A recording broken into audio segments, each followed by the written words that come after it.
Truth is rarely loud, it's usually a whisper no one wants to hear. And sometimes, the whisper feels louder than the whole world ignoring you.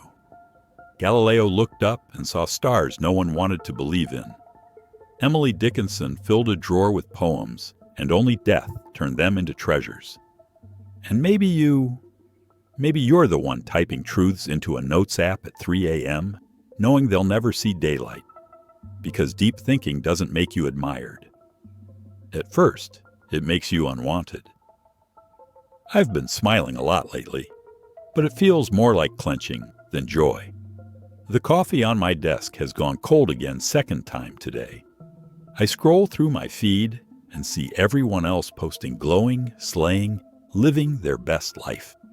And I wonder, is this what the world wanted me to do?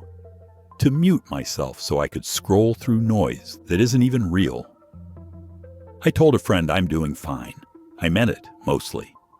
But between us, it feels like the more I silence myself, the more the silence eats me back. There was a time I was lighter. I used to say things out loud, even if they sounded strange.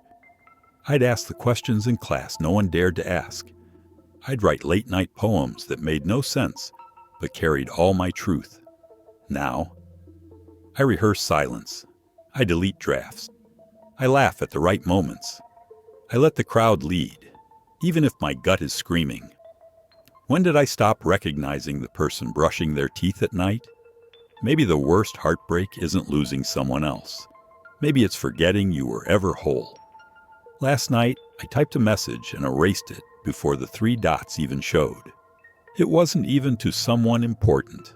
Just someone. But it scared me how quickly I erased myself, like my words were a crime. I ghosted my own voice, and somehow, it still haunts me. Sometimes it feels funny in the worst way. Like when I said I was in my villain era. I laughed, acted like I didn't care anymore. But inside, I wasn't a villain. I was just hurt. And the hurt didn't look cool or cinematic. It looked like me crying while reheating leftover noodles, telling myself I was slaying. Low-key, that's the thing about being different in a world that worships sameness. You become the punchline to your own joke. But here's what I know, even if I don't say it often. Being early isn't the same as being wrong. Galileo wasn't wrong. Dickinson wasn't wrong. And maybe me, sitting here with a screen full of unsent messages, maybe I'm not wrong either. Maybe the world just doesn't know what to do with people who refuse to play by the script. I don't need to be celebrated. Not yet. Maybe not ever. I just don't want to disappear. The room is quiet now. The clock ticks. I take one sip of cold coffee, and for the first time today, I don't spit it out. It's bitter, but at least it's real. And maybe that's the whisper I needed. Not applause, not permission, just proof I'm still here. Sometimes I think about the mirror in my hallway. Most days I avoid it. Not because I hate what I see, but because I don't see me anymore. It's fogged over with everyone else's expectations, blurry with the versions of myself I performed just to survive. But maybe mirrors aren't meant to flatter. Maybe they're meant to confront. And that's the real reason people turn away from deep thinkers.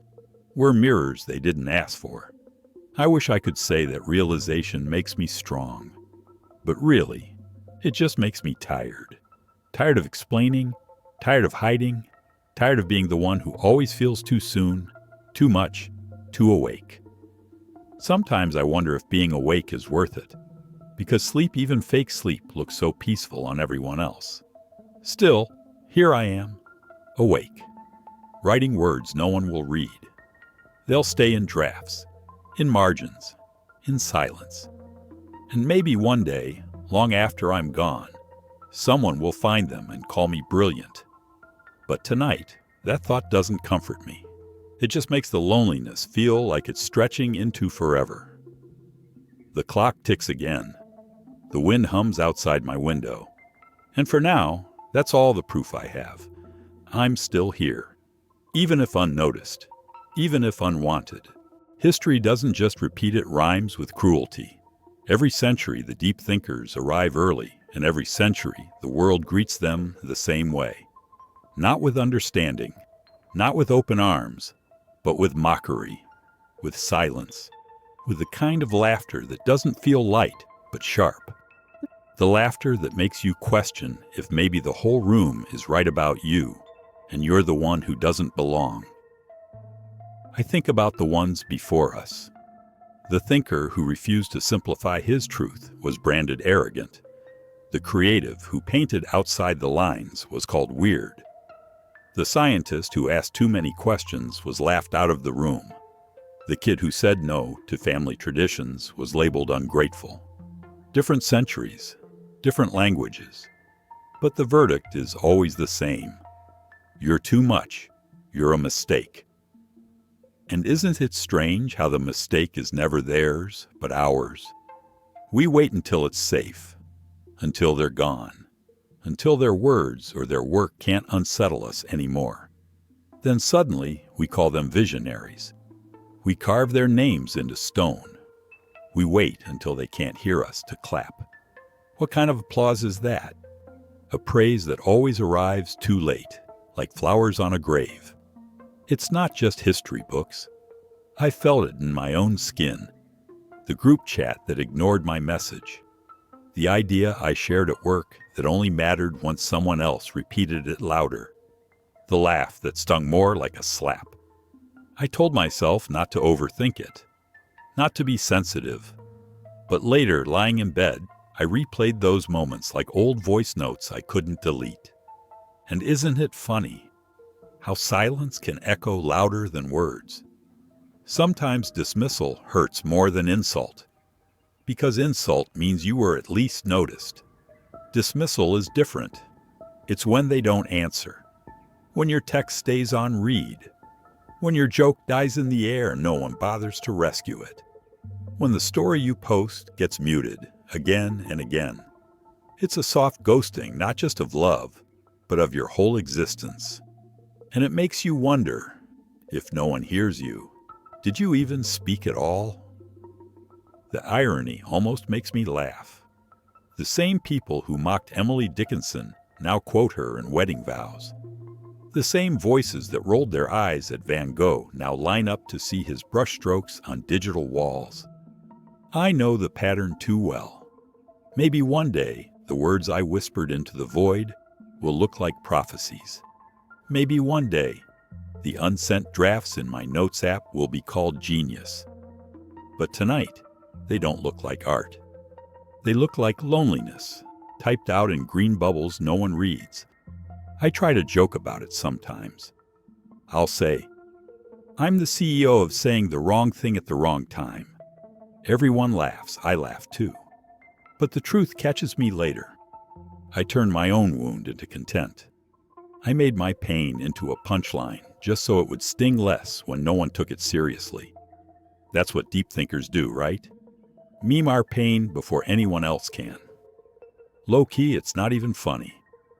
But pretending it is feels safer than showing the blood. And there's a moral dilemma hiding here. Do you water yourself down to fit in? Do you shrink your thoughts, shave off their edges, soften their questions? Or do you stay whole, knowing they'll mock you for it? I used to think I had to choose one. Now I wonder if both are just different kinds of prisons. Because being ignored and being fake feel like twins. One locks you out, the other locks you in. Either way, you vanish. Still, a part of me holds on to the strange little ideas no one asked to hear, to the questions that ruin the mood at the dinner table, to the poems that sound like nonsense until they don't. Because history whispers back. They won't understand you now, but one day they might. Maybe that's enough, not to heal the wound, but to keep me from stitching it shut. Sometimes I talk to the mirror in my hallway, not because I want to see myself, but because I want to hear my voice bounce back from somewhere. The mirror doesn't laugh. It doesn't clap. It doesn't mock or ignore. It just reflects. Quietly. And maybe that's enough to have one thing in my house that doesn't dismiss me. One thing that admits you exist. The silence after dismissal is still heavy, but I'm learning silence can carry two meanings. One is exile, the other is space. And in that space, maybe I can still write, still think, still breathe. It's not applause, it's not love, but it's something. Kierkegaard once said, "The crowd is untruth." I don't think I understood that line until now, because sometimes it feels easier to disappear into the crowd, to let their noise drown you out. It feels safer, cleaner. But then I realized, disappearing isn't the same as belonging. And the crowd doesn't hold truth, it hides it. I used to think the world hated rebels because rebels were wrong. Too stubborn, too sharp, too out of touch. But the more I watch, the more I see it differently. The world doesn't hate rebels because they're wrong. The world hates them because they're mirrors. And mirrors are terrifying things. They don't invent your face. They don't soften it. They just reflect it back. And sometimes the truth in the glass is too much to bear. I think of people I've loved who pulled away from me, not because I hurt them, but because I reminded them of themselves. I asked the questions they buried. I whispered the thoughts they worked so hard to avoid. It wasn't me they hated. It was the mirror I accidentally became. And there's no way to argue with that, is there? You can't convince someone to keep looking when their reflection feels like a wound. And here's the part. I don't say out loud. I've hated mirrors too. I've avoided my own hallway, walked past the bathroom sink without looking up. Not because of my skin, my hair, or any surface flaw, but because when my eyes caught mine, I saw the emptiness I'd been hiding under jokes and work and late-night scrolling. And maybe that's why deep thinkers scare people. We're living mirrors. If we're too honest, we show others the emptiness they've been performing over. Last week, someone called me too intense. I laughed it off, but it stayed with me. Too intense? What does that even mean? That my feelings take up too much room? That my words don't leave enough silence for their comfort? The phrase echoed in me like a cracked mirror. And I realized, when people say too much, what they mean is, you made me see what I didn't want to. And honestly, that's not on me. Still, it hurts. There's no way around it.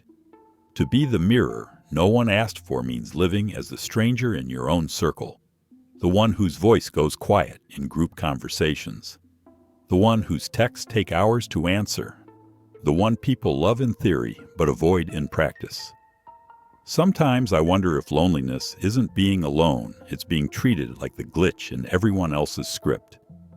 But if Kierkegaard is right, if the crowd is untruth, then maybe standing apart isn't failure.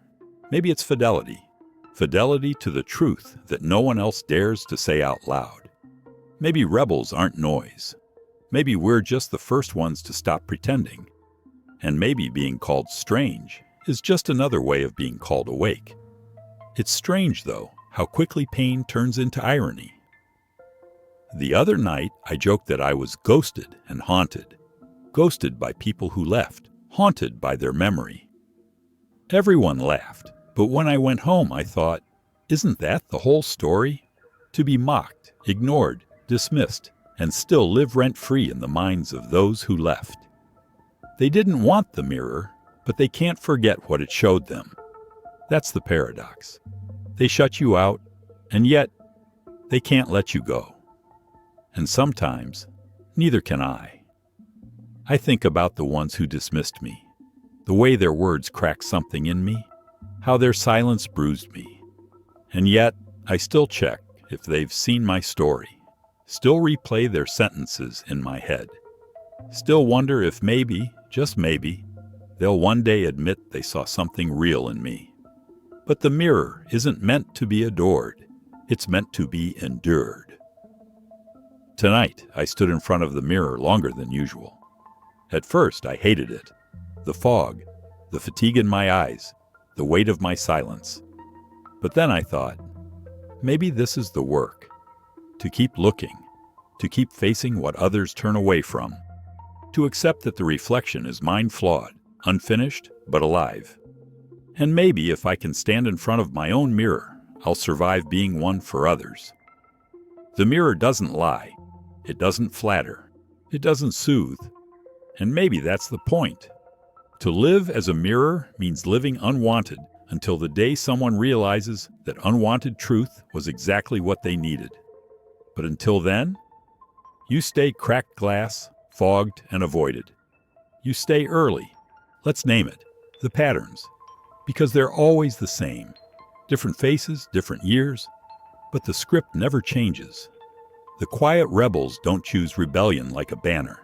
They stumble into it because silence feels heavier than risk. And yet, every time, the world writes them into the same story. Difficult, dramatic, wrong. 1. You were told to smile, even when your questions ruined the mood. And when you stopped smiling, they whispered you were bitter. You weren't rude. You were awake. 2. You were told your art was pointless, a waste of time, a phase you'd outgrow. And now, the same ones who dismissed you mimic your style on Instagram like they invented it. You weren't pointless. You were prophetic. 3. You were told your choices betrayed the family, that your refusal to repeat the cycle meant you were selfish. But it wasn't betrayal. It was survival. 4. You were told no one cares what you think. And yet, one day, your words may be all that's left. I've seen these patterns in others, but mostly I've lived them. They repeat like a playlist stuck on loop. You want to hit next, but the button won't work. The melody stays the same, mocked, ignored, dismissed. You learn to anticipate it, like the drop in a sad song you've played too many times. And yet each time it comes, it still breaks you. Sometimes I think I'm cursed to rehearse the same rejection until I accept it. Like maybe the universe is waiting for me to see the lesson hidden in the ridicule. But then I wonder, what if there's no lesson? What if it's just cruelty repeating itself disguised as fate? The thought makes me laugh in the dry, bitter way that sounds more like an exhale than humor. I remember once being told, "You always make things too deep." It wasn't meant as a compliment. It was their way of saying, "Lighten up, you're ruining the vibe." And I almost apologized. Almost said sorry for turning silence into meaning. But then I thought, isn't it strange that people can drown in shallow water and still tell you you're too deep? And here's the irony. The same people who told me to stop overthinking are now the ones posting quotes about mindfulness. The same ones who said you're dramatic now retweet threads about trauma healing. It shouldn't be funny, but it is. Maybe that's the only comedy left to us. Watching the world reject what we carry, then repackage it later like it was theirs all along. The mirror in me feels heavier these days, cracked but still reflecting. And the cracks matter. They tell the story of every dismissal I've survived. I used to think cracks meant I was broken. Now sometimes I think they're proof I'm still here.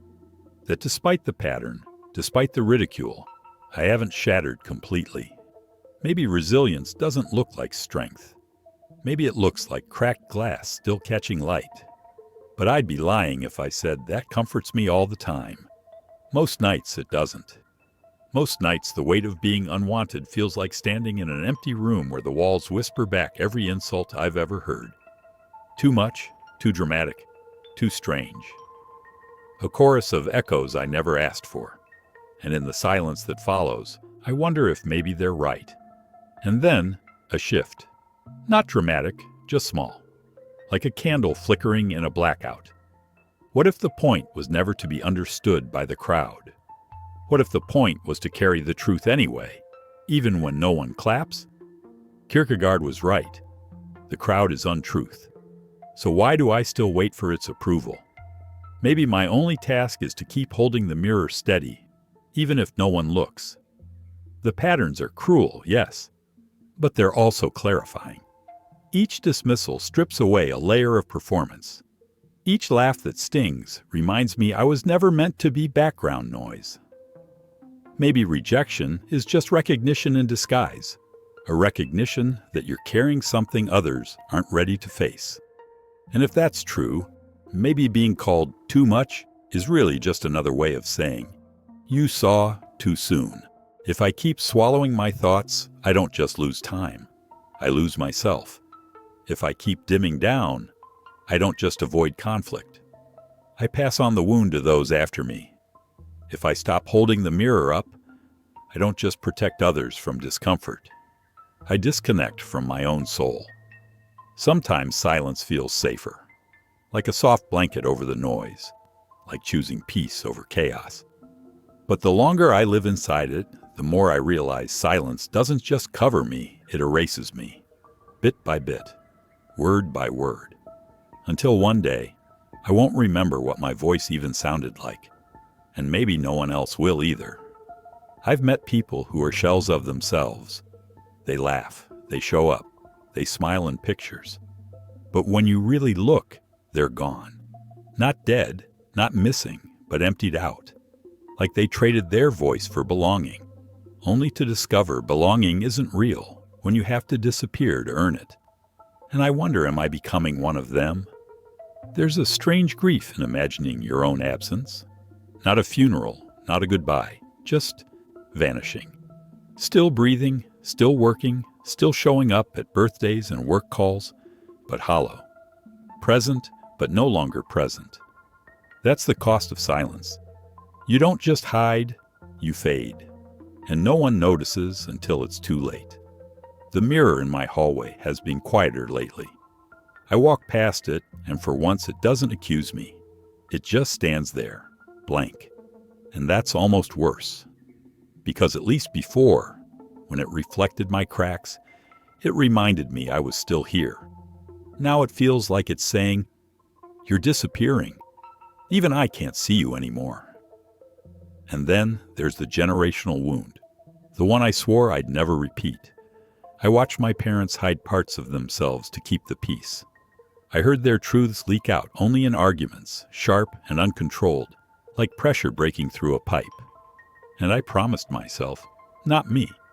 I won't pass this silence on. But here I am, biting my tongue, smiling at things that hurt, teaching myself the very script I swore to burn. And the thought terrifies me. Because maybe healing isn't about saving myself. Maybe it's about refusing to leave silence as an inheritance. The moral dilemma is sharp here. Protect others or protect myself. If I speak, I risk being mocked again. If I stay quiet, I betray myself.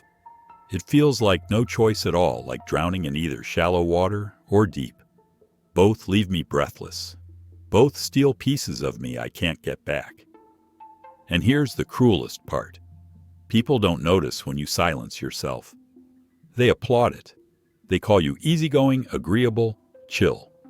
They say, you're so low maintenance, such a good listener. They never realize you're not listening, you're vanishing. And their praise is just another weight pressing you further into the ground.